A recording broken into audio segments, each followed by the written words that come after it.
প্রতিদিনের চিন্তা ও প্রার্থনা। 2রা আগস্ট। দিনের প্রধান চিন্তা। মনের স্থিরতা সহজে বা হঠাৎ আসে না। প্রত্যক্ষ অনুভূতি লাভ ও আত্মজয় করিয়ায় আমরা শান্ত ধীর স্থির হই। মুখস্থ করা যায়। একই উন্মাদনা মোর, কি করিয়া এড়াইব ইহার প্রভাব, নাহি জানি আমি অন্য কোনো উপায়। একমাত্র তুমি আছো, রহিবে আমার সাথে।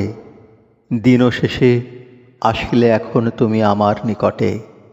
হইলাম সুস্থ শান্ত স্থির, প্রভু হে আমার। সমস্ত দেহ মন প্রাণ ইন্দ্রিয় সকল গাহে এক তানে তোমারই আগমনী আনন্দ গীতি। উপদেশ। মন যখন স্থিরতা ও শান্ত ভাব লাভ করে, তখনই আমাদের সকল দুঃখের অবসান হয়।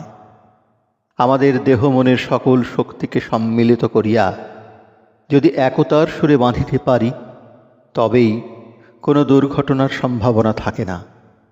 সত্যই আকস্মিক ঘটনা আমরা যাহাকে বলি, তাহার অস্তিত্ব নাই। যা কিছু ঘটে সে সকলই আমাদের মনের আগের চিন্তা ও ভাবের প্রতিফলন।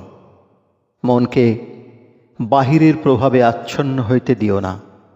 বিষাদ বা বিচলিত ভাব হইতে যদি মনকে মুক্ত রাখিতে চাও, তবে যাহা উন্নত তাহার সঙ্গে তোমাকে যোগযুক্ত হইতে হইবে। সেই জীবন্ত ও প্রাণময় সত্তার সঙ্গে যুক্ত হইয়া মনকে অনুপ্রাণিত করো। প্রার্থনা। সেই পরম সত্তা আমাকে এমন সত্তা দান করুন, যেন আমি দৈনন্দিন জীবনের সকল অবস্থার মধ্যেও মনের সমতা রক্ষা করিতে পারি। তাঁহার দিব্য ভাণ্ডারের সঙ্গে যেন আমি অখণ্ড যোগ রাখিতে পারি, এবং আমি যেন আমার সকল শক্তি ও অনুপ্রেরণা একমাত্র তাঁহার কাছেই লাভ করি।